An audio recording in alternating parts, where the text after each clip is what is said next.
How'd you meet your mentor within tattooing? So my original plan was, before I knew anything about tattooing, was, when you're getting out of high school or whatever, and you're like, oh, I need to go to college, or what am I gonna do? I was like, I'm gonna go to college, and I'll get a part-time job, and then I'll apprentice in between doing all that. And slowly but surely, like, the more I kind of started learning about tattooing, and I went to go check out where I thought I wanted to go to school, I ended up hating it, like, when I stayed there longer. What were you going to go to school for? I didn't go to school. I didn't get that far, thankfully. Okay. So you were just going to do, like, general whatever? Yeah, it was just a thing, Like, everybody's like, you need to go to college after high school. And I went and checked it out. I was like, I don't want to go here. That was, like, my only plan. So, right. And I was kind of tattooing at the time, like, not in a shop, just messing around. Right. Tattooing my friends or whatever. And my mom bought me my first kit off Sick. eBay. Mine was off eBay, too. Yeah. Did it come in like that black? I have the fucking kids. Iron Workhorse. And I have a funny story about that, too. Iron Workhorse. That's funny. So, yeah, my mom bought me that kit, and I was tattooing my friends or whatever, and she was actually the one that was like, why don't you go to the shop, because I'm from Kings Beach. There's a shop, it's called Lucky 7, still there. My mentor owns it and still runs it. It's cracking to this day. She's like, why don't you go in there and just talk to them and ask them, what's up, because just see what's going on. I had no clue, so I just went in and was like, hey, I want a tattoo. And they're just like, okay, cool, Yeah. What do you mean? Where's your stuff, So I came back, showed them some things, and they're like, okay, well, and at this point I was only talking to my mentor's wife. She used to be like the front man at the shop. She's the piercer. And she's like, okay, we'll go and draw me, I don't remember how many they told me to do, but like go draw me like 10 roses in different styles, like fully colored, and bring them back tomorrow. Okay. And it was kind of that game for a few times, maybe That's a good. week or so. They're just like, keep doing, they're like, go do this and kind of get out of here. And then I did it, and I kept coming back. And then eventually they're like, nobody usually actually does the shit that we're asking them to do. They're like, so you can hang out for a little bit, you can chill, sweep the shop or whatever. Right. And I did that for a little while, and then they're like, okay, well, you got to meet my husband, because this really all depends on if he likes you or not. And that's my mentor. Okay. And for whatever reason, I guess he did hate me. Yeah. And then that was it. I was in there. Her cosign probably helped though too. It's a good buffer. Like, all right, this kid's been coming back. Yeah, totally. Yeah. It was scary though. Yeah. So my mentor and I are like cut from totally different cloths. So it was just, I was just immersed in like this totally different world environment. Yeah. And it was, very cool, but very scary at the same time. And then, like I was saying about my kit, so I had Iron Workhorse machines, and I remember I was in the back, and I was 17 when I was starting to hang out in there. I wasn't even 18 yet. Damn, that's sick. I was like, they're like, so, you're tattooing? Like, do you have machines or what? And I was like, yeah, I have machines. I was like, I have Workhorse irons.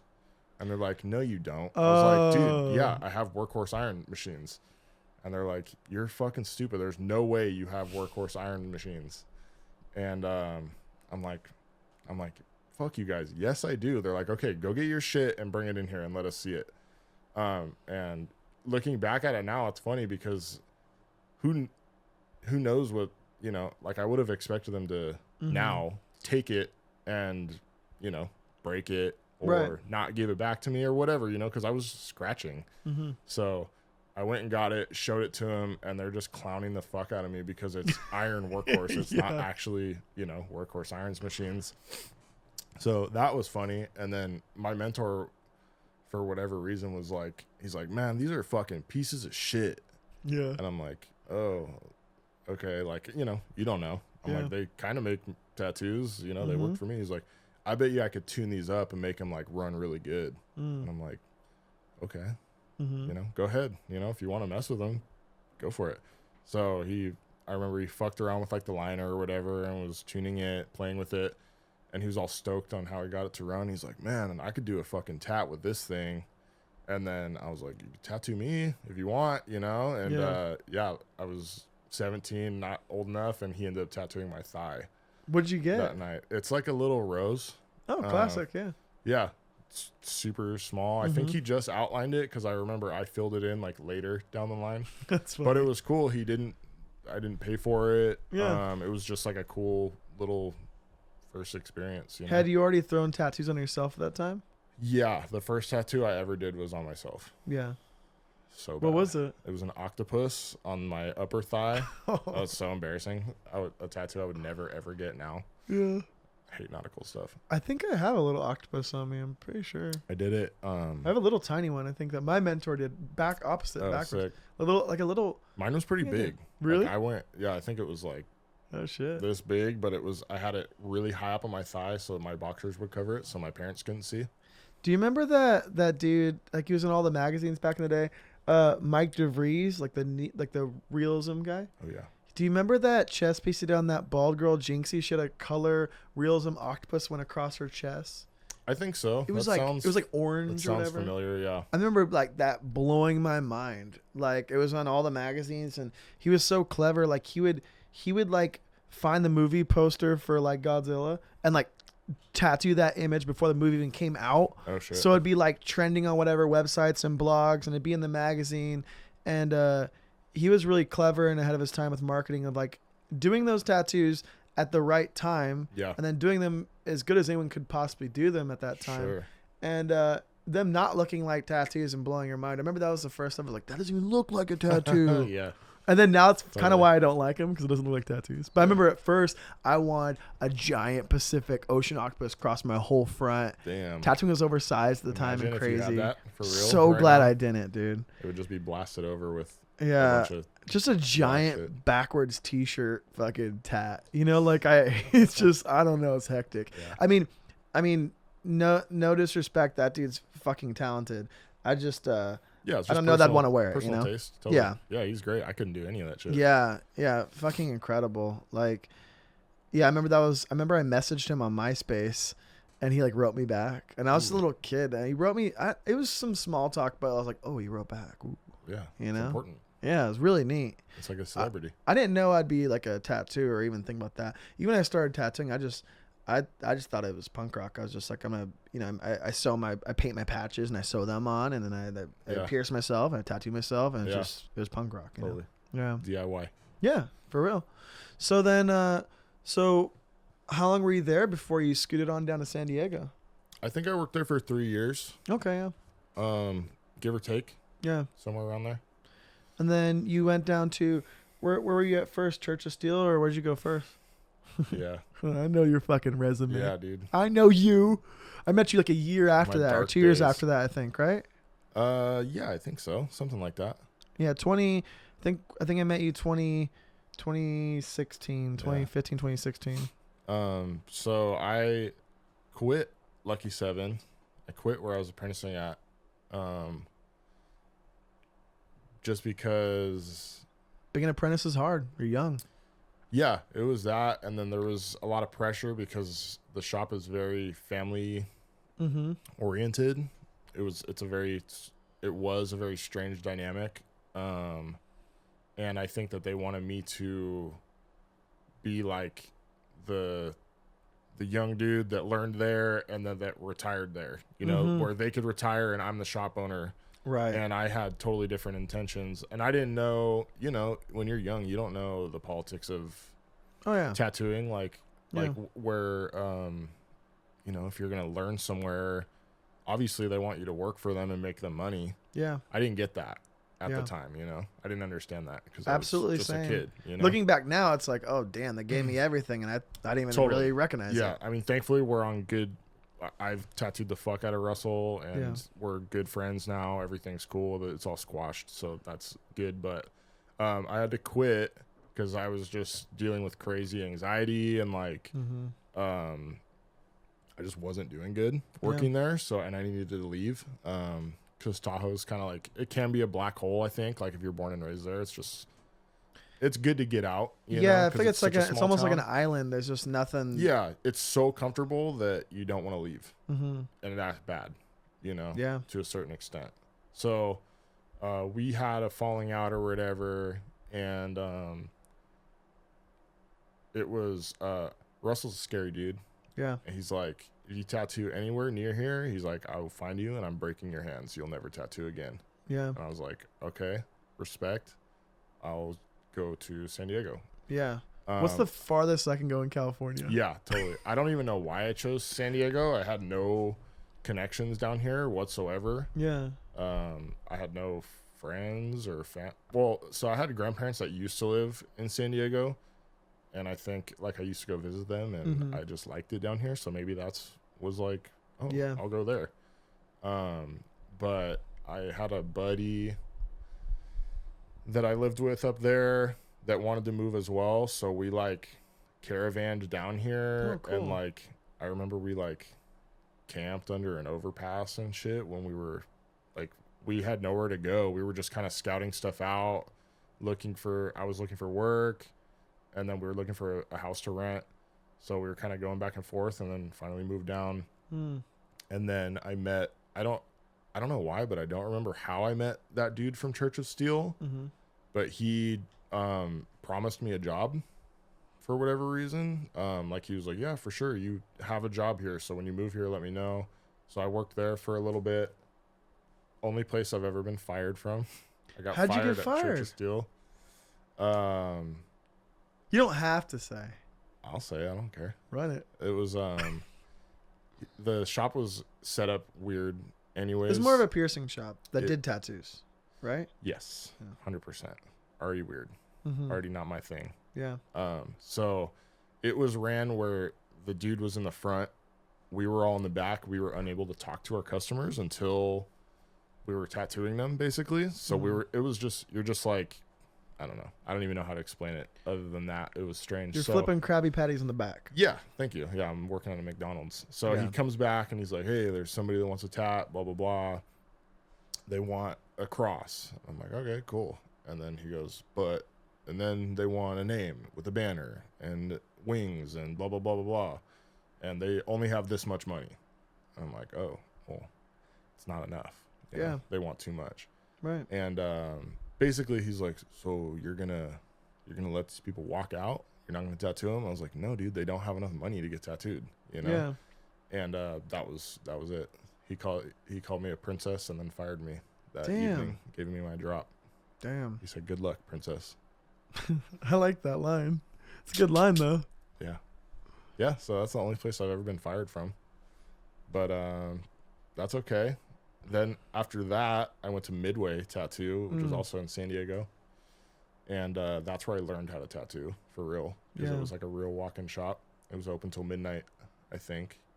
At least 10 or midnight, I can't remember. But it was some late night shit, which was cool. And it was right across from MCRD. So we were always busy. And there would just be huge groups of like drill sergeants. They would always come in like groups of 6 or like 8. They would all want to get tattooed that day. So it was just high paced. You got to be good. Like learned how to tattoo for real. Yeah, exactly. Like I learned a lot working at Lucky 7, but here it was like you're getting your chops up type shit, you know? Worked a lot of hours there. I painted a lot of flash at that shop. And that's where I like really, I mean, every shop that you work at, you're obviously going to like, oh yeah, I learned a lot of shit there, but that's where I was getting less green. Yeah, fast tracked a lot of stuff. Gave you that like efficiency. Like gave you those tricks to not. I was getting my hours in. Yeah, there for sure. Yeah, that makes sense. So that was really cool. I worked with a bunch of really good dudes there that I'm still super good friends with. Yeah, that was a great spot.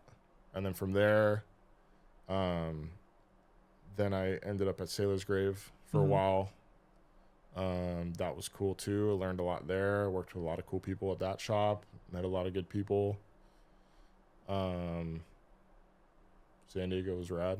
You know, good place to live. When I was working with you down there, I feel like you changed how I booked appointments after seeing the way you booked appointments. Why? What did I do? Well, like, I feel like you would kind of get in there early, and I respected that. And then you always had appointments, and so they're like, oh, I want to get a koi fish with water, and you would go and you draw the koi fish with water. You might draw a couple rough ones. You not finish them up yet because they're gonna want to alternate, change. It might be flipped around different direction. It might be in a different spot. They might have sent you the wrong arm, whatever, because they took a selfie. Mm-hmm. They would come in, and then you'd be like, all right, that's what I got for you. And I remember there was a couple times where they were like, oh, I was thinking this, blah, blah, blah. I was like, okay, cool. I can change in the back real quick, this and that.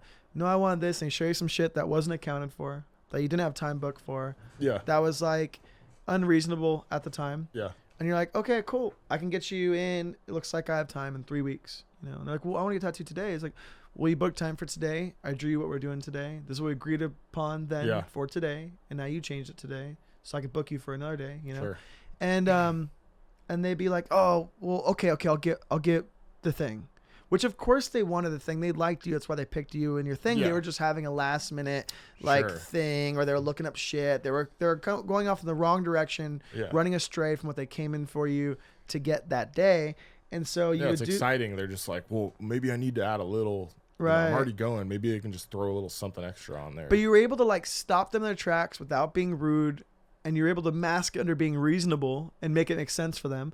And then you're able to sell them the tattoo. And every time after, they don't get it. They don't see what we see. They're not artists, right? That's why they're like coming to you. But they would always leave stoked on their tattoo.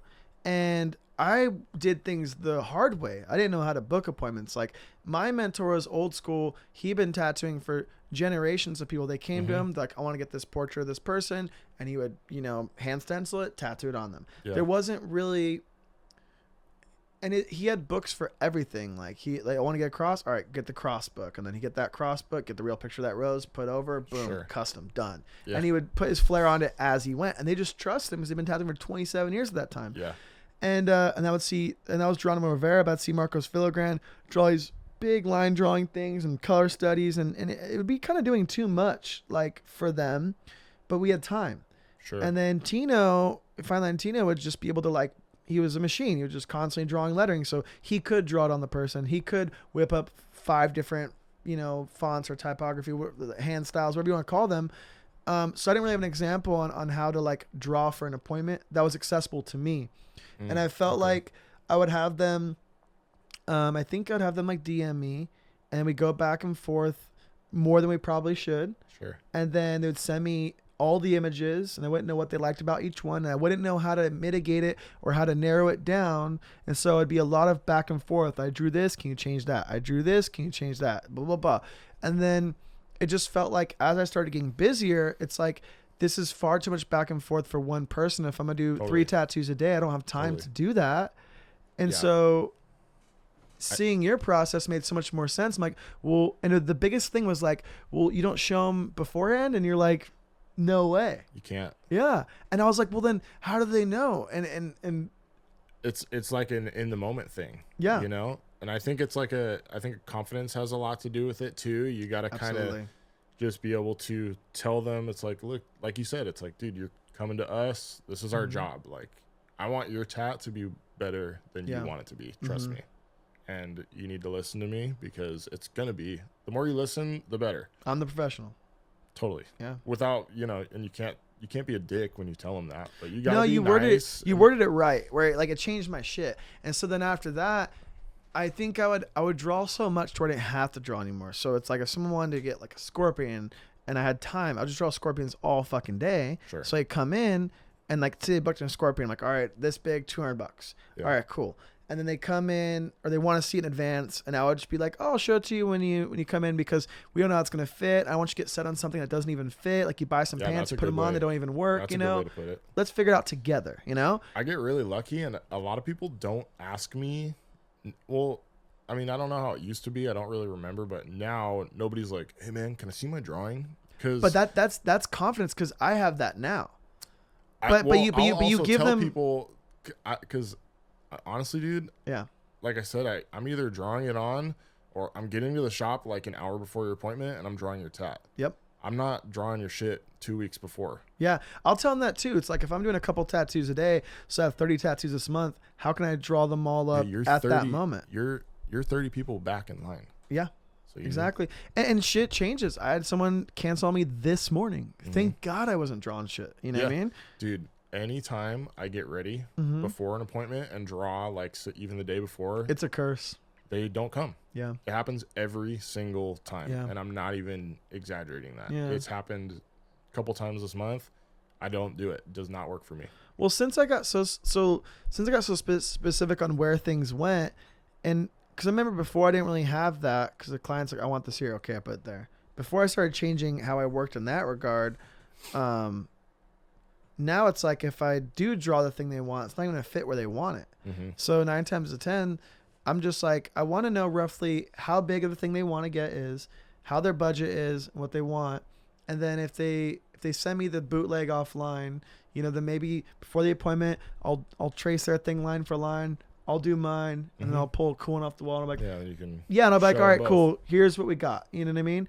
And then, dude, honestly, more often than not, the spot they show me doesn't even work, and I'm like, oh, it's not gonna work at all, man. Oh, they kind of screwed that a little too far over. It's so much easier to just wait until they're there in person. Exactly. So we end up just figuring it out then. Yeah. And so then it becomes like it's more organic too. I like doing it that way because I mean I work better under pressure.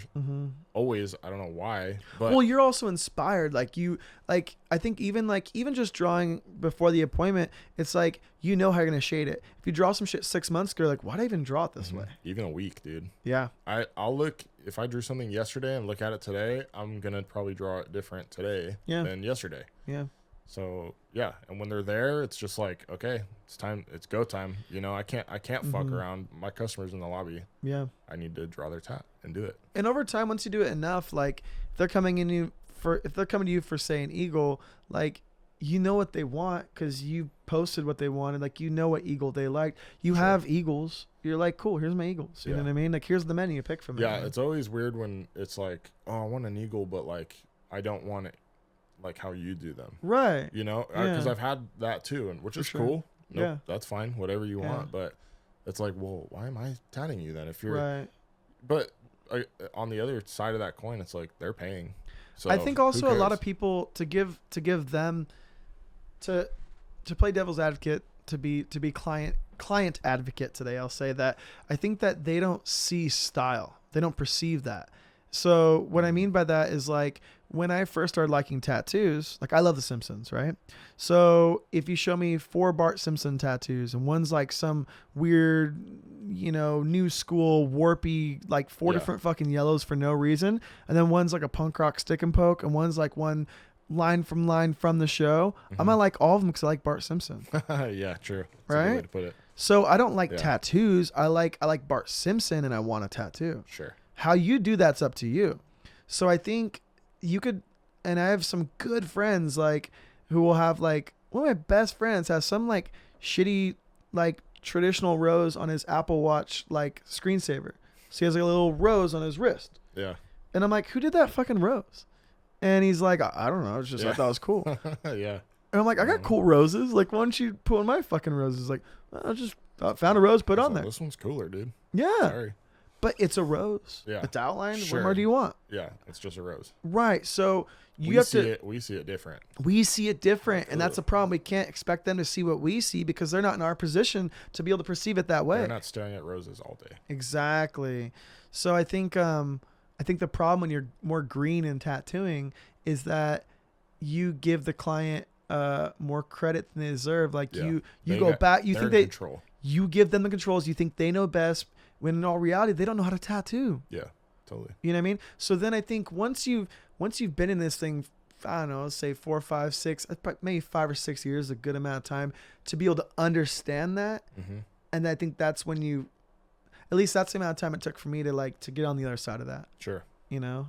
Totally. So now I think the booking thing has gotten easier for me, but I think, but yeah, sometimes it can still be tricky. I just too much back and forth. It takes away from the tattoo that day. Yeah, totally. Yeah. I wish there were more walk-ins. I know. Yeah, I like it just straightforward. Me too. I like not knowing what I'm doing, and I like there to be a line of people all day. Yeah, I didn't get into tattooing to like plan my life. No. Like I'm not like I don't want to schedule my life months dude. in advance. Me either. It's really stressful, and that's another reason I think why when I do have stuff booked, I try not to look until that day, because I'm not gonna draw it before. And if I'm like, fuck, I have 10 appointments this week, which is great. Yeah.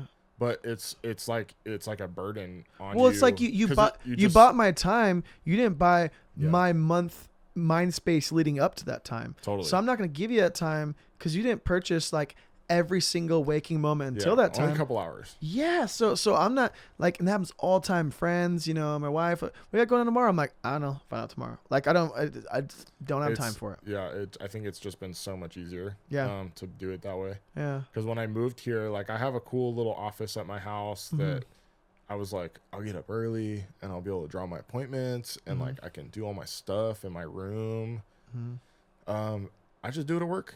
It's just easier. And dude, I haven't painted one thing in this room. I have like a big old light box there. I mean, I have every fucking book. Yeah. And it's just like, this is not, I don't know. I was sick last week and I was very productive. I painted a sheet of flash and a huge painting. And they came out cool. I was very in your office? Inspired in my office. Yeah. That's good. It was cool. Yeah. Yeah. I have a bunch of paintings I've started. Like I've been really slacking. I have a hard time like allocating my time. Like I'm very like extreme. Like so I found that when I started doing maybe a year ago, if I have like, I know that I'm not going to accomplish all my goals. So I intentionally set too many of them and then I'll talk about them. I'll repeat them. I'll get after them and I'll only accomplish a couple. But if I'm really realistic and I know I'm only like complete a couple, then if I only set down a couple, I may not even accomplish them. So I put too much on my plate. Yeah. That makes sense. And then it's like, it's never enough, but I still achieve doing something more than most in a weird way, you know? So like, and it's like, sometimes I'll be like, okay, I want to do yard work today, but I also need to organize my garage today, but I also need to edit a video today, but I also need to draw for a tattoo tomorrow, but I also need to get this project done in the house. And I might go pick a weed and spend an hour picking weeds, but I'm like, damn, that was productive picking all those fucking weeds. So if I get like off on a tangent, instead of going, no, I don't have time for that, I'm supposed to do the other thing. If my brain is like focused on that, then I just do that. Sure. Because I know I'm going to be way more productive being honed in on one task rather than like nitpicking and like what's the word I'm looking for? I might accomplish none. I might just lollygag my whole way through the fucking day. Sure. Yeah. Lollygag's the word that pops up. I don't know. Yeah. Sometimes you got to lollygag when you're off. Yeah. So I don't know. I try to like, wherever my focus is, I try not to like deny it or fight it, you know? Yeah, sure. If my day, if like some days, like I remember I went to go paint flash and I was kind of like, I started lining out a sheet and I got really into like lining it out and I had a bunch of designs, started spacing them out and I'm like, I could totally finish that flash sheet today or I could line out fucking 12. Damn, and then when I want to paint flash, you're ready to go. Exactly. You know what's funny is I did a back yesterday. I lined my buddy's back and my flash painting extravaganza started because I was like, okay, I'm sick, I'm gonna be productive and I need to at least start compiling some like reference for like cool images to put on this back. So I was in my room just flipping through books or whatever looking for stuff and I had a piece of paper out, so I was like sketching some stuff or whatever, and then I ended up drawing other designs that had no correlation to this dude's back at all, and I got nothing done for him, but I painted a really cool sheet of flash. See? So it was cool. I'm that way too. I need the person's back in front of me to know what it needs on it. I never get that. It's all digital for me. Yeah. But I get a picture at least. Yeah. So that helps. It's just hard to like, it never fits the way you want to on your iPad on the person, you know? But you gotta have to, if you have big subject matter, you can figure out background and shit once it's on and stuff, I suppose. I did draw it on my iPad and it fit really good. Really? Yeah. I got it on first try. Made the stencil without him there, which was really ballsy. Whoa. But I was on a time crunch yesterday and it was perfect. Huh. It was crazy. Have you ever used any of those like those weird digital bodies, those warpy? No, that looks crazy. I don't feel like it'd work. Me either. I know my stencil machine doesn't print out like this. Like, how do I like the only thing I think that would be good for is like learning to draw background on, maybe like on the spots that you don't get to see. Yeah, the important places. I have a real hard time understanding like the panel of the arm like this and it wrapping to the armpit exactly on paper. Yeah, on human. Exactly. Okay, cool. Big spiral there, clouds burst out, whatever. But I can't. I have to draw getting it to match where there's not like a seam like going down the back of the arm of like wind bars that are just like that's the hard part. Yeah. That's what people don't practice, you know, because it's easy to like you said, you can draw a cool swirl. Man, I feel like I'm such a client in that. Like, I feel like I can never like see that wrapped around. I have to just draw it on them. Yeah, because it's not gonna. You can't go off your drawing. It's not gonna work. The first time I ever seen that was like, I remember when I was guest spotting and Dan Smith did like this girl got like, you know, flowers for her kids, like 4 flowers, and he had it like, you know, drawn out to be able to wrap, and he like went boom boom boom boom, and I'm like, what? How does that make sense? And she came in and he like drew a line on her arm and he like stuck it down and it wrapped around and it fucking worked. It was like a tailor. Like he just tailored it. Like that fool knows how to tat. Yeah. I mean, there's definitely like a formula. Yeah. I don't know it, but I need to learn it because it would be cool to like. I saw it and I still kind of was just like blown away by it. Even the way like, you know, this is crazy. So I remember like he was kind of tripping on my process because like I would just like put all my line drawings across the bench and then they would just go pick it out. And he's like, damn, so they just like, what are you doing? I'm like, I don't know. He's like, you know what you're tattooing? I'm like, oh, well, they're getting something like this. And he's like, they just pick from your thing every time? I'm like, yeah. And he's like, well, if you need to change it. And I'm like, oh, yeah, I'll just change it, whatever. Yeah. But then he had an appointment and this girl got this tattoo with like it was like a family crest. And then they each had like a soccer ball and then a football and then like I think it was a wine glass for her or something. Yeah. But they had like their things in it.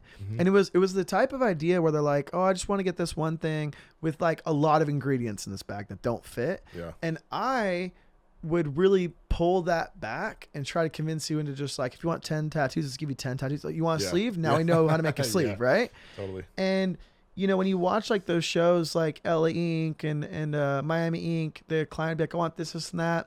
All right, just give me 10 minutes. I'll be right back. Right? Like, he's really that guy.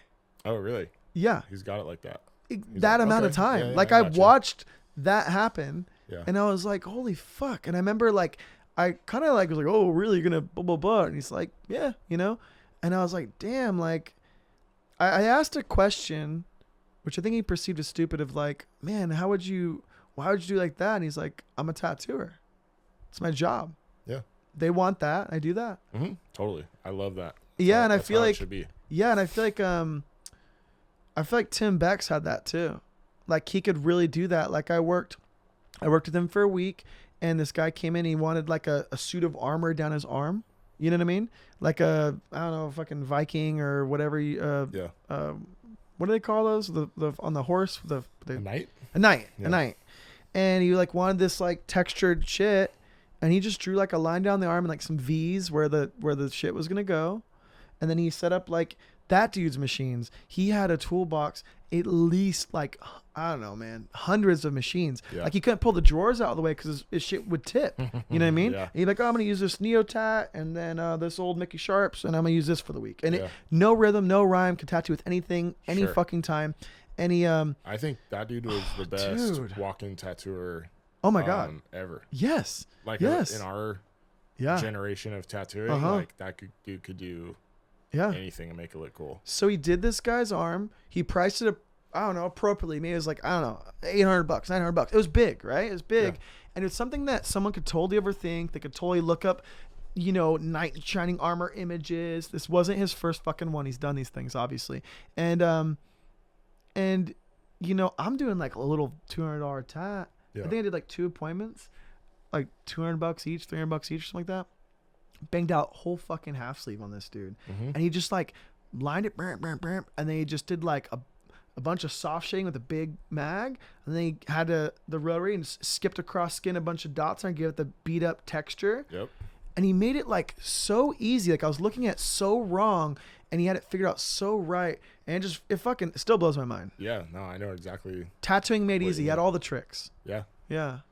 But just enough. Dude, it's kind of like just enough tricks. Have you ever seen people when they like? I saw this happen with someone. They went to go do a walk-in of some lips, right? And to me, I'm like, okay, you got to look at it. You got to look at it negative, flipped over. I could just when I do them, I can just like I have the shape of the lips, and I could just the lines are where the creases are going to be, and it's pretty easy. I could bang out some realistic lips like that, right? But I watched someone working with me. They traced out the negative spaces rather than thinking about just the space you would tattoo. They're thinking about the untattooed space. They're thinking about it, I guess, the way you'd perceive it. And to me, I'm like, no, it's all wrong. And I told them afterwards, like, well, I didn't think about. You should have told me. I'm like, you had it handled, whatever. But there's a lot of that stuff where we're just not looking at it right, I think. Yeah. You know, and it takes time and experience. That's the hard part, because it's got to be. You can't overdo whatever the image is, and then you got to do just enough, right, to where it is what it's supposed to be, and it looks cool. Yeah. That's the hard part. That's what I think is cool about like the newer black and gray guys. Like, you know, my mentor's generation would lay out every single scale of gray, right? Whereas in say like you know, like say a Vito, right? It's very black, gray, open. Like you're not accounting for every single scale, and it looks more strong. Yeah. And it's like contrast is just crazy. Yeah, and it's just it looks more real than the photo. Sure. Like it's just like it has so much more impact than it being soft and blendy. It's everything was like before, everything was like as smooth as you can get it. As smooth as you can brush it in, brush it in, brush it in. And now dudes are like black, open skin. And I'm like, oh shit. They can get them done. Well, it's going to look way better down the road. Absolutely. You see, I mean, especially down here, everybody's got some washed out black and gray shit on and them, that's you know? it. It just looks like a gray arm. Yeah. It's just a gray arm. Yeah, it's like, I got this 2-drop in there. It's like, that's going to look real good real soon. Right. You know? You know, a crazy thing I had? I don't know if you had this, but I remember when I would see like fresh black and gray tattoos, and they were like inflamed and red and swollen. They're kind of sepia looking. And you almost like you would know, okay, that tone of red is that tone of gray. Yeah. When I first started seeing tattoos, I liked them better that way. Oh yeah, me too. And I'd be like, whoa, it's Remember like when they made the ink set that was I do like a red hued gray wash? I don't know who used it, but I did see that. I remember my mentor buying it and trying it on people. Yeah. How'd it come out? I don't know. Yeah, I would say Probably the same thing. Not good. So yeah, so fucking. It's just a gimmick, you know. Yeah, dude. So I remember I got a portrait of my arm. I was like, well, I wish it would just stay like this. Yeah. You know what I mean? And then when Instagram came around, and like people would like, everyone's photos were like redder, or they'd use the X Pro 2 filter. Yeah, shit was like fucking nasty looking, like deep fried as fuck. And I feel like now everyone knows to dink down the saturation, or fuck it, go black and white with the photo, and then now you can imagine it, articulate it, healed, whatever. Yeah. You won't catch redness on Instagram now. No. Yeah. It's almost like tattoos don't bleed anymore. Yeah. But back in the day, bloodier the better. Right. I know it looks more authentic like that. Yeah. I hate that shit now. Like if my tattoo's red, I'm just like, ooh, I won't be caught dead. I got that one. That one's going in the archives. Right. Yeah. I'll wait for that one to heal, but it's going to heal sick. Yeah. Maybe. Right. Yeah, we'll see. Yeah. But that's another thing, right? Like if you can only see that, if all your detailed gray is just orange irritation, is it really fucking necessary to put it in that way? Like, is it really in there? Like, yeah, it's probably, if you have to explain it's probably not going to be there. Yeah. Because it's so light. You should have to explain your tattoo. Yeah. Yeah. That's why the black, gray, and skin works great, because it's like you have your shadow, you have your mid-tone, that's a lighter shadow, and then you have your light, and that's it. And the light never changes. The black's probably not going to change, and then the gray can get a little lighter over time, and it's still there, and it's good. Yeah, because I feel like, your body can't break down the black that much. Your black will become dark gray. And your dark gray will become medium gray, and your medium gray will become light gray, and your light gray won't be there. Exactly. You know, so it's just like, if you think about it like that. When I do a black and gray tattoo, whether it's, especially when I'm doing a traditional tattoo, I'm doing black and a medium gray. Yeah. That's it. One thing it translates better. I completely agree, but I feel like it only translates to like certain imagery. Sometimes it can look unfinished because like if you were to think like, okay, my green, brown, red are all medium. Yeah. And then my yellow is going to be light. And then my open will be white. Skull, fucking all right. But some images, like, it just looks like production flash, which has become its own look nowadays. Yeah, totally. But I feel like I don't want to look unfinished. So I find myself doing weird tricks. Like I might have... Like overdoing it almost? Yeah, sometimes. I feel like a fresh black and gray traditional tat can look overdone, but then when it's healed, it looks done. Yeah. Because it's like...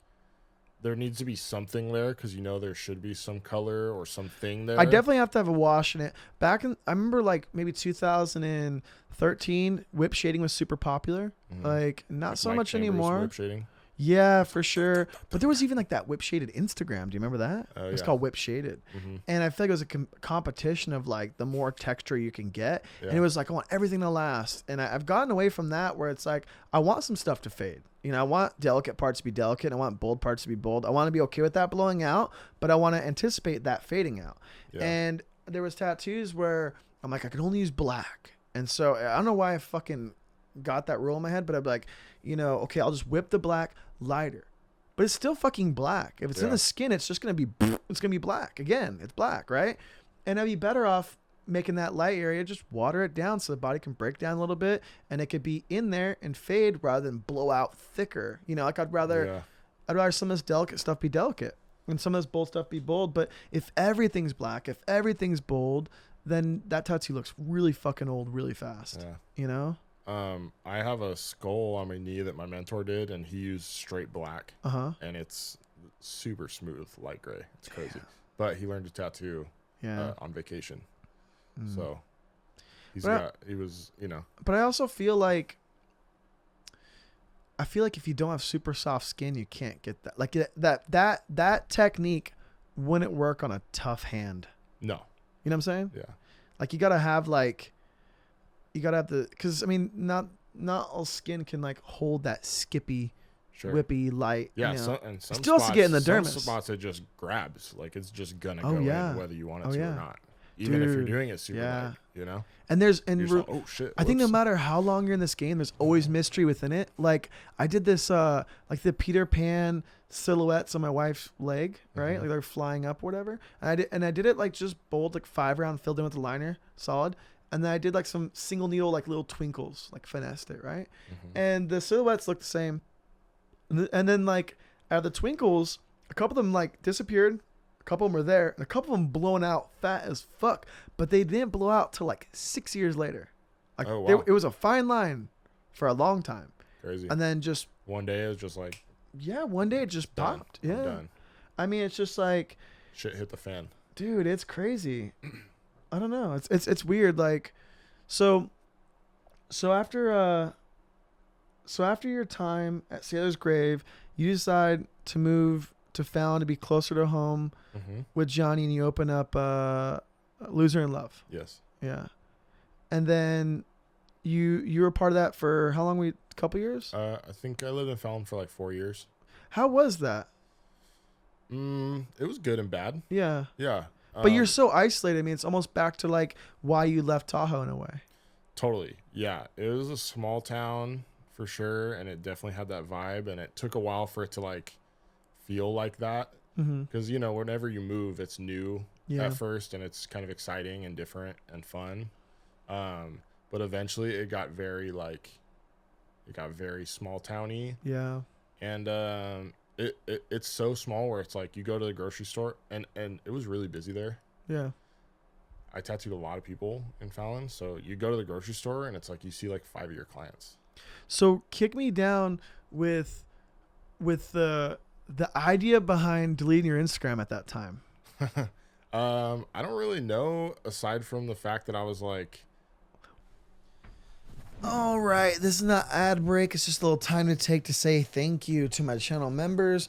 I'm going to rattle off who I can, and if I mispronunciate your last name, I'm sorry. Maybe I'll just try to avoid some last names. Kevin Butler, thank you. Market Quarter Tattoo. Jason, Alfonso Fonseca, Tony Lee, Marissa Diaz, Maple, Gary Cruz, Stefan, Lewis, Simon Lee, Jacob, Brendan, Isaiah, Brendan, Sean, Jaden, Nathan Jones, Ryan Watson, Old Red Eyes, Jeffrey, Aaliyah, Rachel Carter, Tone, Hudson, James, Spreadwell Pastoring. I could use some of that. Emmett Soaps, Chris, Johan, Vin, Neil, Isaac, Sean, Luke, Stone, Garrett, Romac. That's my new guy. Never misses a stream. I see him in there. We got Delmar Dog, Lily, Steve Williams, Paul, Nosfordraktu, Trey Banks. I see you. Another new member. Also never missing a stream. I see you in that thing. Frank, Otis Driftwood. This one's tricky. DJ Rix and Elvis M joined one day ago. If you're not aware, YouTube channel memberships is a way to directly support independent YouTube channels such as this. And I have well over 100 videos not public that you can watch right now, archive stuff, new stuff. And, you know, you could see this podcast with no ads. And that's big with such a lengthy upload. And you can catch it early before everyone else, before anyone even knows. Another thing is this podcast right here, I chopped out a good 20 minutes. That's at the very beginning. That just didn't really serve the story. And it was valuable. We talked some technical sides of tattooing, what we use in tattooing, some hot takes and what we think about some current trending tat equipment that people seem to like a lot. I chopped it out and it's available right now at the first 20 minutes of this podcast if you're a channel member. If not, don't worry. Ignorance is bliss. You don't know what you don't miss out on. But for everyone that is in this, I appreciate you. Thank you so much. This little ad chunk is just a thanks to you. And if you want to consider joining the channel too, in the description below, you can join Wayne's Gang and you can catch up and you could kind of be a little bit more in loop what's going on. I also started 2 Discord channels that are also in the description below. I'm still figuring out how to use all that, but I want it to be kind of a central hub to be able to announce videos and podcasts, travel dates, and any news or anything I want to be able to say. I don't have to do it on, you know, my Instagram or on my YouTube or on my website or on my email list. I'll still do my best to still do all that, but I think Discord is a place where we can all kind of come together. And I also want to kind of experiment with doing some live streams there as well, because I know I can get away with listening to some records and, you know, it not being an advertisement as much as just a, hey, we're just FaceTiming. I don't know. Something to think about. Yeah, so consider becoming a channel member or just join the Discord. So anyhow, back into the Ben Karnofsky interview right now. Was it a flex or a mental breakdown? Or just probably both. Yeah. I think that it was more just like all these people, like I was in SoCal. That's when I started my Instagram originally. And I was like, okay, all these people are probably from Southern California. All my customers are from Southern California. Nobody's going to come to Nevada and get tattooed. And I think I was just kind of over being on my phone and the whole Instagram thing. Who knows what it really was, but I was just like, fuck it. I'm just deleting this fucking thing. When you deleted it, were you like, was it like a, or was it next day like, fuck? Fuck. I think I was fine for a while. It didn't matter. It was kind of nice to not have it. But then it was like, okay, well, we're opening the shop, so now we need a shop Instagram. And then the shop Instagram became like my Instagram. Yeah, and for then, sure. And then I was like, well, I might as well make another personal Instagram. So yeah, it wasn't long. I think I didn't have one for like maybe a year or 2. That's a long time. Tops. In like today's time, I don't know. I mean, I remember that I tripped out on that. So you had a good like, I don't know. I feel like I think I have more followers than I do now. I think you had like 20 or 25. You had something. You had a number. I'm slowly crawling back. Yeah. But Instagram is tough, dude. But back then it was a bigger deal. Like the engagement was for real because there wasn't as many people on the platform to begin with, and there wasn't ads on it yet. So if you had 25,000 people watching, you had fucking 25,000 people watching. Yeah. Now if you have 25,000 people don't even watching, matter. you have 500 people paying attention. Yeah. Totally. You know. But back then I felt like you might as well have been fucking famous with that amount. So like to delete it, it's like, oh shit. I fucked up. Yeah. Should have kept it. Yeah. For I sure. like that. That's the answer I wanted. Yeah. But whatever. Who cares? I feel like I think that the engagement isn't too different now, like contrary to what I was kind of saying. I feel like when I look at, like, I think people aren't tapping anymore. But I think they're still on their fucking phones watching. Doing that. Yeah. Yeah, because you're just going.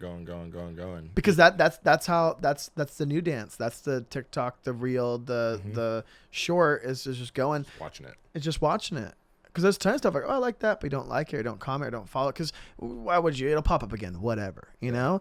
Because when I look at my Instagram, like the likes are not. I used to rely on them. Like if I get any less than this number, then I'll like delete it. Like it's the greatest hits. It's just got to be this, you know. Yeah. And now it's like a back piece might get 100, and then like a walk-in might get 5. It doesn't matter. Yeah. It's just one day they'll like throw you a bone, and they'll be like, okay, we'll let a couple extra people see this, and but no, that's where it's bullshit. That's where you're wrong. When I look at my analytics, people are fucking looking. Like I get like the monthly impression, like people they're just not tapping. Yeah. That's exactly still something. Oh, right? It totally still is. Seeing your name. It totally is. That's what matters, I guess. But you want to see that number to know that they were like, you know what I mean? I even see it with I have like a YouTube channel memberships where like there's like people will pay monthly to watch like my old archive videos that aren't public, and videos I'll post early without an ad. And then and videos I just won't post publicly at all. I'll just post there. And I mean I'll get like, I have like 55 people on there, and they'll all watch it. Yeah. And they'll be like, 10, 12 thumbs up, and there'll be like one comment, no comments. And I'm like, what the fuck? Yeah. But like they don't need to show their support. They're already fucking paying $10. They watched it, but it's like, yeah, they watched it, moved on. I mean, when's the last time you left a comment on a Netflix movie you watch? It's just not something you do. It's like it's an added thing. You almost have to beg for people to. Yes. I do. I'm totally guilty of doing this. I do it all the time, but I will post something on Instagram and then I share it to my story and I say, like my post, comment on it, send it to your friends. Sometimes it does. Yeah. But it's like my loyal friends and like same people every time. Yeah, but it's like I'll be like, post an emoji on my. It's fucking lame, but it's like, what are you supposed to do, dude? That's the game. Yeah, you got to play it. It sucks. I hate playing it, but it's if you're gonna wave, you want someone to wave back. Like how do you know they're even looking at it? Totally. Yeah. But if they comment on it, then it pops up on their friends page because it's like, oh, so and so commented on your on this photo. Yeah. And then maybe they see it and click on it, but whatever. I think word of mouth is still king, but even that, like social media is just an extension of that thing too. Yeah. Yeah. So your time in Fallon was kind of coming to a close. You're kind of over it, and very. And you wanted to make it down here. Like, did you know that you want to come back to Southern California? Were you open to somewhere else? Yeah, I was totally open. I just wanted to move. It was just kind of like time for the next thing. I think. And we didn't really know where. We were just kind of both down to leave. Yeah. I like SoCal. It's cool. Was it scary to leave because you didn't have that following that you had before? Like, ooh, will people know where I'm going next? I mean, you were already building it back at that time. Yeah. I mean, I don't know. I guess I didn't really think about that. I was prepared to be slow, I think. That was like, I was ready to be slow wherever we ended up. But like, Abby's from the East Coast. So she was like, I would move back to the East Coast. She's like, maybe we move to Texas, or like we were thinking somewhere in the PNW, like all these random places that we had never been. And I was like, yeah, you guys don't travel that much. Just out east, visit family, her, and then back out here, huh? It's tough to travel. Yeah. For me. Oh, and the dogs. I have a zoo. Yeah. So it's tough. But yeah, SoCal just made the most sense because it's so close. Like my parents are still in California, so where are they at now? They're in Tahoe still. Oh, okay, yeah. All right. But it's better than us being a plane ride away, because I can drive up to Tahoe, be there in a day. That's true. Same day, 9 hours, 8 hours. Do you think you'll ever end up like back in Tahoe? Like is it, people like come back to the place they grew up? If I could swing it where I'm financially set to where I could live there, because there's no tattooing there. Yeah. I'm sure I could tattoo there, but I would not be busy. I don't think. I don't know. Seasonal thing. It is and it isn't, because there's local people that want to get tattooed. There's a lot of money in Tahoe, in certain areas. Like people that are doing the blue collar work. Maybe in the future, I mean, everyone who has tattoos, they're going to be the bosses of tomorrow, and they're going to have property up there. So maybe the old rich people that have the Porsche, maybe they also want the tat. Yeah, I would live there again. Yeah. It's great. Yeah. But also, it's like once you live in Southern California, I think it's really difficult to live somewhere else. It's true. You get so spoiled. I agree. Because it just works for me. Everything's here. Love it here. Yeah. I love SoCal. It's the best. Yeah. Can't beat it. So then, when you moved down and you're at Port City, Santa Ana? Yeah. Okay. Yeah. Do you work in any other locations or just Santa Ana? No. They offered, like when I got the job, they offered to maybe do like walk-ins at a different spot, at Long Beach or something. But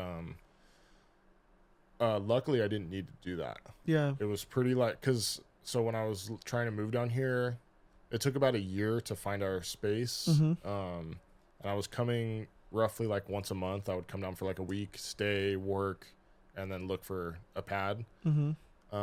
So, and I kind of know people. Like, I didn't have a huge group of people down here to get tattooed. Right. But the shop was a little busier than it, like with walk-in stuff. So I was doing walk-ins on my guest spots, kind of making connections, customers.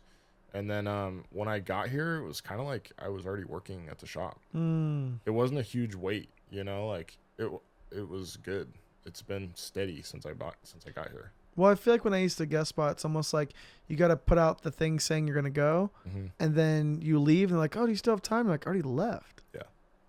So it's like you already kind of came enough times, but they probably already thought you were there. Like you already you kind of avoided a lot of downtime that way. Yeah. I just I feel super grateful for being able to book appointments and stuff. But like when I was coming and guesting, I would post on the Instagram or whatever. And usually it would be booked like full, which is great. Do you got some people from the San Diego days driving up? Oh yeah. San Diego, I have people from Fallon that come down and get tattooed. Oh shit.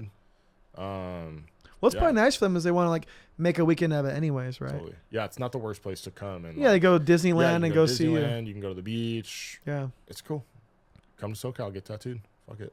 That's awesome. Take a trip. So you've been back down here for 2 years then? Yeah, October 2021. Well, so you bought a month before me then? Yeah, October 2021 we moved in, and then I've been at Port City since then. Damn, that's sick. That's it's cool. Fucking flying by. It's crazy. How's the commute? Not too bad. I mean, Kronos close, but it can kind of get a little hectic on the 91 for a second. Not bad. Yeah. That's good. Some days it feels long, but it's usually. Oh, but you're on the bike a lot of times. Yeah, I take the fast track. Usually have the bike, and when I do have the motorcycle, it's cool because then it's like, that's like my me time. Yeah, I get like 30 minutes to like do my hobby. Yeah, which is sick. Cheat codes. Yeah. So, back to machines. So you're only running one machine right now? No, I'm running one. I use Scott Sylvia. Okay. Shout out Scott Sylvia. Yeah. Scott Sylvia shader for everything. For ticket. But since you have two machines being worked on, do you do the lines, break down it? No. So shitty thing is the two machines that are in the mail from Scott right now. One was my daily liner. One was my daily shader. My shader broke a while ago. Sent that out. Finally figured out which other machine I can use, like relearned how to tattoo. Yeah. Then my liner broke. So now I'm just like, all right, I'm ready to quit. Yeah. That's funny. Because when you get so comfortable with your stuff that anything else, you're just like, oh, this machine sucks. See, I'm too afraid I'm the opposite of that. I was that way. I like that. I can't do that. If I find it and it works good, I'm using that motherfucker every tat. That's why you're breaking them. You need more. Yeah. No, well, dude, I have 20 machines. Yeah. But I use 2. You need 40. I've had 40. I just don't want anything between me and doing the job. That's why, like, I feel like my fucking style or lack thereof is more of just like a subtraction of. It's just like a travel tat hack. All of it. Yeah. You know what I mean? I think traveling made me. It kind of fucked me up in a lot of ways because I forgot how to set up. Like I remember I'd moved back down here, opening night and win, and I think Tony helped set me up for some reason, and I apprenticed him years ago, right? Yeah. And he's all like, and he set me up with I'm left-handed. He set my big ink cap forward closest to my rinse cup, and then the cap's back this way. And I'm like, why the fuck you set me up backwards?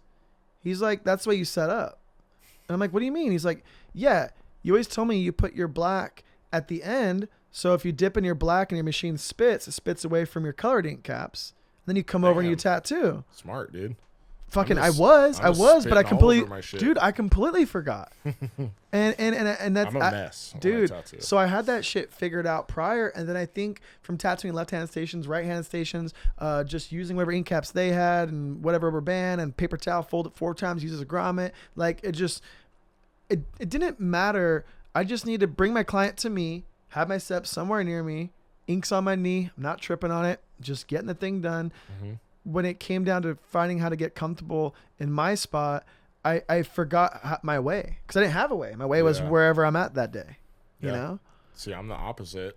Yeah. Like traveling was hard for me because this isn't my lamp. Oh my God. Yeah. Aside from just being out of your element, like I used steel tubes for like 10 years straight. So when I would just take my steel tubes when I would do a convention, which was a pain in the ass. Right. And then now I just switched to all disposable tubes because I would like to be able to just travel and there not be that. Carrying around gross tube sucks. Yeah. Well, that, and then like I just, if I need to use a disposable tube, that's my norm now. So that's one less variable to be concerned about. Yeah. So I finally switched, and it's nice to be able to just like use it because it's so normal to use disposable tubes now. It's like foreign when people use steel. Right. But I was using like the twist lock grip with the metal stem. Like I was doing anything to like try and stay, but that's so expensive. Yeah. It's just annoying. Like I just want to use I want it to be easy to travel. Right. That's what I found too. I kept my stuff set up for travel. So even when I was home, I was still working out of my little tackle box because I didn't want to have to forget something or unpack or not. Yeah. So I kind of kept things condensed down. And then now it's kind of weird. I still kind of have it, but when I went and tattooed, I haven't done too many guest spots in the last couple of years, but it was a little off not having my stuff. Sure. Because now I've kind of found my groove back again a little bit. Mm-hmm. And I do have I feel like I am making the best tattoos I've ever made in my shops because I have my shit there. Yeah. You know what I mean? When I go somewhere else, like I can fake the funk, but I'm not as comfortable and not on my chair and not in my corner with not my light and not my music and not my friends. And like, it's not the same. Different. Yeah. Like where I work is an extension of the work that I create. So if you want the fucking Wayne thing, you got to come to me to a certain extent. And I could go there and do it for you, but it's not going to be the thing that you saw. Yeah. It's not when you're like in your groove. Right. You know? Yeah. It's true. When you're busy at home and you're comfortable and you're like in your zone and everything, your machines are working good. Yeah.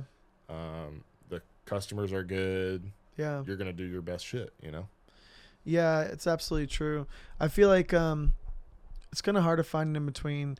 Lately, I've been kind of like setting up. I've been starting to do what you said, where I set my tackle box back up. I put enough shit in San Diego to where it's there, so I don't have to bring anything. But I'm terrified to go.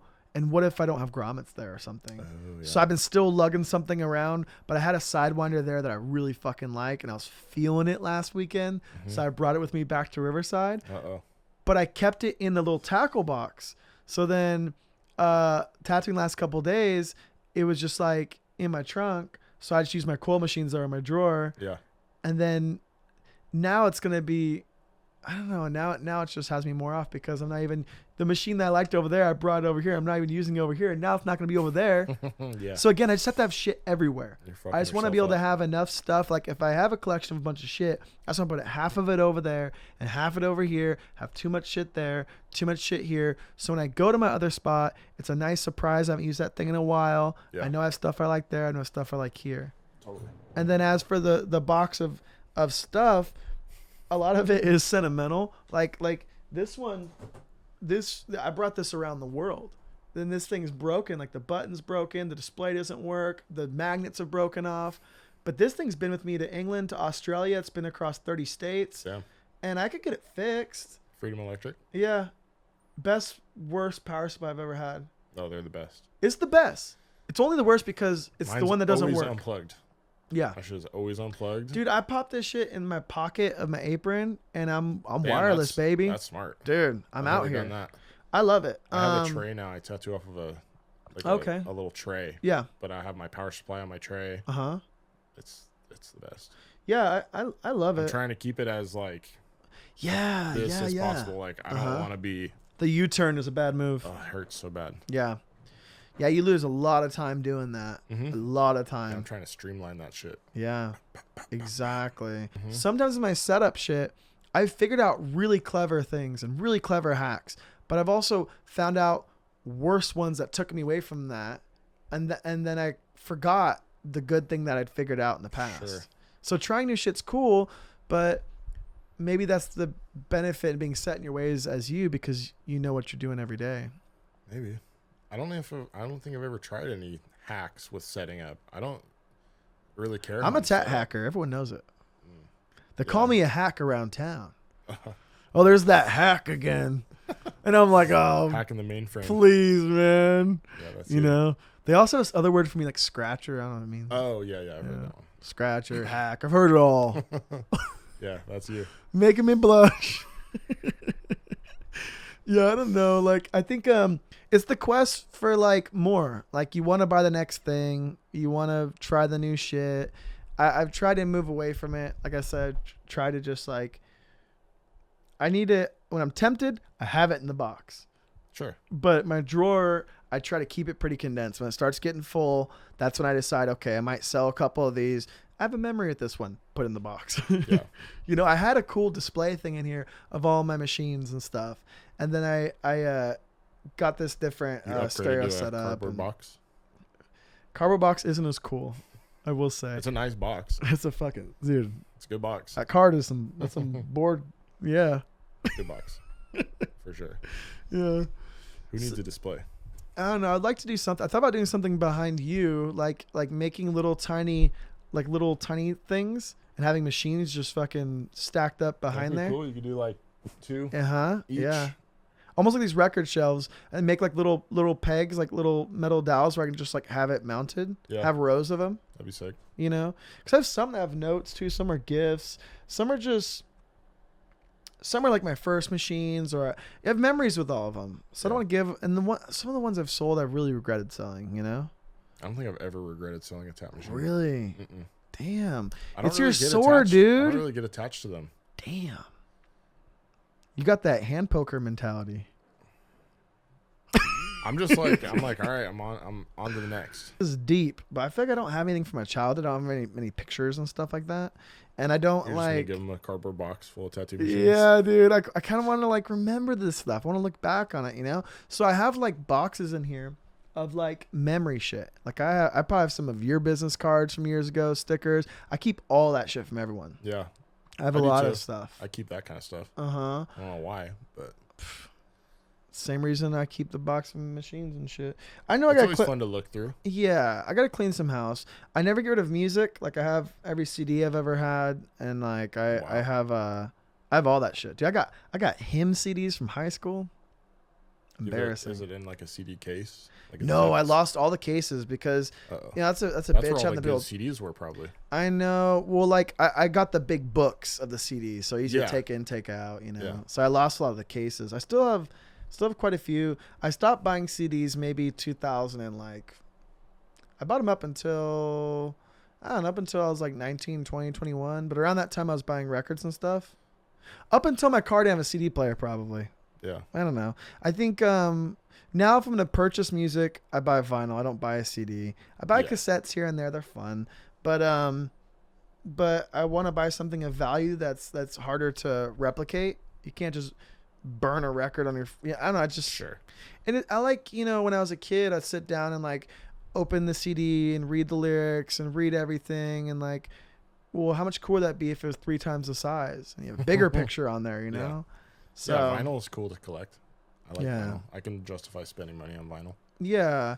I mean, it's just, even if you're not listening, it's cool wall art, you know? Mm-hmm. Yeah, I like it. And it just, I don't know, it just feels valuable. It's interesting that like that physical media has become popular again. It's cool. Yeah. It's a good switch. I went to like FYE in the mall, and they had vinyl there, and it was all like new shit, like Lana Del Rey and whatever. And like those records are like $50. Yeah. Oh, totally. Some of them were like, not even rare shit, like some Elton John greatest hits, blah blah blah. Like you could just go to the thrift store and get the one. Like yeah, totally. The price is insane. Yeah, I mean you can go to Walmart and buy vinyl now. Oh shit! I saw at Barnes and Noble, same kind of thing, like really really expensive. Yeah. Yeah, I don't know. I think it's for people that don't actually listen to the records though. It's like it's like they'll get it and set it up, and it's like their thing. It's a Hot Wheel. Yeah. Yeah, but an expensive one. Yeah. You fuck with fingerboards? Yeah. I do. Do you really? Yeah. Are you good? I could like do a kickflip. Shit. I don't have one right now, but I've definitely bought like a wooden one. There's a place in Santa Ana that sells like it's a really small store, but like outside of it they have like a full skate park, like a fingerboard skate park that kids no will fucking do. way. Yeah, I've never got down at the park, but people I go? did buy. Oh yeah, it's busy there. Whoa. I bought like a curb. Uh-huh. It was probably like $60. Damn, dude, I'll make you a curb. I know. It was heat of the moment thing, you know. Yeah. Bought a new board. Just like a shop board. Just pop in the pocket. Yeah. That's crazy. They sell, I don't want to say the R word, real, but they sell big stuff too? I can't remember. That seems like a missed opportunity. It's like a hip store. Yeah. I think they just sell like candy, like funky candy and like weird sodas, boards and like fanny packs and stuff. That's pretty cool. Yeah. I've never been good at the fingerboard thing, but in third grade, I had like a fingerboard skate shop in my backpack, and I'd buy. Here's my cheat code. I would buy the fingerboard, and it would come with like the spare truck, the wheels, whatever, right? And then I'd buy the bootleg one, which is the same shit, just not cool graphic. I'd spray paint it, fuck around with it, whatever. And then I had this little case that held everything in my backpack, and I would sell you like, all right, it'd be say $1 for a deck, right? Oh, you're like one-stop skate shop. Yeah. And Lane's so one-stop skate shop. And but you could make your shit tight, because I might have like the off-brand wheels, but you can mismatch them. Oh yeah. So 25 cents a wheel, you're like, yo, I want to fucking, I'm feeling a little Christmassy. I want some green and red. You know what I mean? And then the weird different colored hardware, but you can put on the legit tech deck board. And so I kind of divided it up. I figured out how to make it somewhat profitable to where it'd be like, I think it was $1 for a board, 25 cents per wheel, and like 50 cents per truck. And a complete deck would come out to the cost of what it would cost my cost. But I accumulated enough stuff that was mixed and matched to where I could kind of like sell you half of the bullshit mixed with the good shit in order for me to support my habit and buy more of it. Damn. Hustling, dude. Yeah. Yeah. When was that? Third grade. Third grade. Yeah. Damn. I also sold, hustler. Dude, I also sold candy. I remember, I have a funny poop story. So like there was these like fruit roll-ups, but they're Airhead brand, and they're like Airhead sour fruit roll-up thingies. And I believe they're like red and like blue or something like that. Yeah. And my mom, we went to Costco and they sold like the big box, a box of like 30 or 50 of them. I can't remember how much it was, but I worked it out to where if I sold them for 25 cents each, then it would double the cost I could afford to buy a second box. Yeah. And my mom, I think my mom instilled this in me. Like, she told me I could hustle that, right? So I had a backpack full of fucking candy, and I sold enough to be able to buy a box for myself. And then I was able to do it again, and then I have a box for sale, a box for myself, and then profit to buy another. It was like a 3 times markup kind of. I figured it out. Damn. And so one day I'm feeling fucking rich on top of the world, and I ate an entire box. 30 of these things. Maybe 50, but I'm going to say 30 because I'm a humble man. And on an empty stomach. Oh my God. It painted me. Yeah.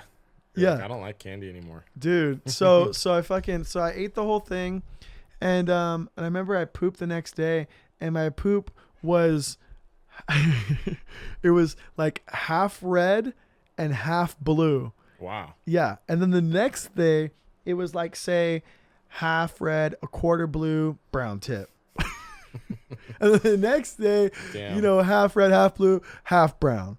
And then, progressively day 3, you know, you just got a little color in the bowl and that's it. Crazy. Yeah, it was hectic. That was a lot of red dye 40. Dude, right? That's why I'm this way. Yeah. That's how I got in the spectrum. True. It's from that. Yeah. That one experience. Damn, it's hectic. Yeah. Yeah, but I never got. Oh, do you ever make those keychains, those little lanyards? Oh yeah. Yeah. Those with the plastic. Yeah. String. Yeah, it's like the 4, like the 1 over twirl. 1. Yeah, yeah. Yes. Do you ever? Ooh, the twirl, dude. Mm-hmm. That's crazy. I was gonna ask, do you ever do the 4 where you're doing 2 strings over, 2 strings over, 2? People were doing them like thick. Yeah. Like 12 different colors. You ever sell those? No. Dude. I just made a few. Missed opportunity, player. True. I guess I wasn't on my hustle shit. Dude. 25 cents an inch. Damn. I fucking swear. And parents thought it was cute. So like the teacher would buy one for me. Cause I'm the only one kid trying to sell one. $5, bitch. Dude. I'm out there weaving, dude. Yeah. Weaving Wayne, they say. Oh yeah, yeah. Wayne be weaving over there today.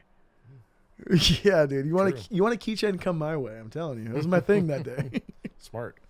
Yeah, I don't know. Hey, you're a genius. So maybe we should weave this podcast to an ending. Just call this a wrap, a nice lanyard at that. A lanyard wrap. Yeah. This was easy, right? It wasn't fun. I mean, well, fuck. No, this was no fun. It was I'm saying it wasn't you didn't seem nervous as you anticipated. No, it was good. Yeah? Yeah. You're a good host. No. Yeah, you made me coffee. Keep going, tell me more. Your house is cool. Hey. Yeah, cool shit. Dude, I had to fucking thank you for coming hanging out with me. I had to fucking hound you hard on this. Yeah. No, it wasn't. I was sick, and I wanted to come, but I was nervous. Yeah. But now I'm here. You're a talker. You could do it. And now it's done. You're a podcaster. Yeah. I'm going on Joe Rogan next week. Oh, shit. Yeah. He heard I was doing this. So oh, damn. Yeah. He saw the microphone. He's like, okay. Yeah. Yeah, this dude is using the Shure. Yeah. Whatever. The Shure 7B. SMB for Benny. Yeah. Makes me sound good. Did you like all those nicknames me and Cole gave you? Yeah, those were crazy. Was he here when you were doing that? No, but I sent him screenshots of the ones I was sending to you. Yeah. What was like 10? Yeah, he's quick with it too. You too. Yeah. We both got that. Both got that gift. The gift of gab. I'm not as quick-witted. No? No. But you're thinking something like an hour later. I'm like, that's a good one. See? You're smarter with your words. You let out less regrettable statements. I let them fly, dude. Yeah. True. Yeah. Yeah, you're a careful connoisseur of your craft, some might say. Does that sound stupid? Yeah, that sounds stupid. I'm not gonna say that. No, say it. I say it loud. Say it loud? Yeah. Edit that shit out later. True.